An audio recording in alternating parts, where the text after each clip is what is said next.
不会的，怎么会有人傻到冒着生命危险跑到火场里啊？更何况像林默这样精明的人。什么东西被拿走了？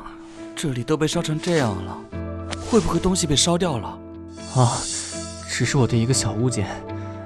没错，只是个无足轻重的小物件而已，干嘛要为了它冒生命危险呢？算了，我们走吧。明知道这根本说不通，心里却有个声音清楚地告诉我，林默就是为了他回来的。这根本就像是在说，我心里理所当然地认为我是他生命中最重要的人。可是我又怎么会有这样的自信呢？明明已经说再也不会打扰我的生活，却总是无时无刻不出现在我的生命里。我们之间的关系究竟是谁无法放手？让你这么着急，难道是你妈妈留下的东西？不是的，所以是林默的东西。别一副被猜中心虚的样子，你转过脸我也看得到。这很难猜吗？反正你的人生里除了你妈妈，就只有林默。我也是谈过恋爱的，所以每次被甩也是因为这两个人。对不起啊，我只是想谈个甜甜的恋爱，并不想听你家里这么沉重的故事。你一直说的都是你弟弟，你不会是弟控吧？哇，太组长这么帅，居然每次都是被甩的那个吗？你不要总是当着小朋友的面说我的坏话。我讨厌林默，你是知道的吧？只要有眼睛都看得出来。可是我根本没公开说过。人的感情是隐藏不了的，不论喜欢还是讨厌，都一样会让别人看见。就像你即便不说，我们每个人都知道林默对你来说有多重要，但只要你记起来所有事情，你就不可能离得开林默。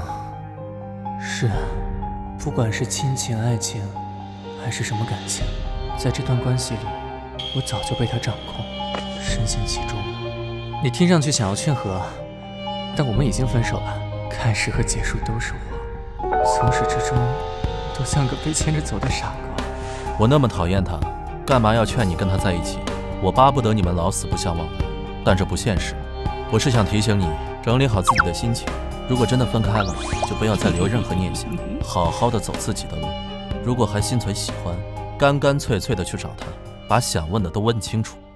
能问的我已经问过了，包括你假装失忆，对我隐瞒你母亲是凶手的事吗？还是说冷眼旁观我苦苦追寻真相这么多年的事？你觉得我不理解你，只是因为对你还不够了解？林默，你怎么敢这么自负？那是因为什么？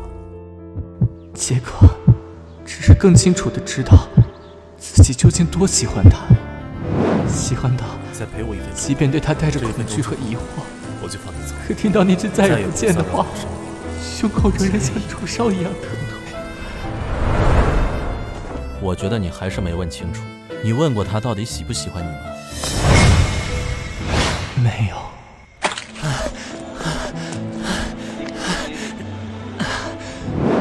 事到如今，单纯的喜不喜欢还重要吗？重要。如果他爱你，你将成为他一生的一把锁。一开始你为了他辞掉警员的工作，不就是做了这样的打算？我一直以为你早就想通了。你从小看着林默长大，他的异常不可能一点都没有发现。你扪心自问，为什么当初没害怕的远离他呢？因为当时从没有想过，如果有一天他因为这些事必须离开我该怎么办？我的恐惧不是害怕被他伤害，而是害怕如果他真的犯罪，那我将如何孤独地活下去？我无法判断成为他的枷锁是对还是错，我只能选择当下看似正确的选择。那么林默呢？他在乎我，可这种在乎究竟是哪一种感情呢？很想问他，但是又怕真的听到对方说出和自己语气相悖的话。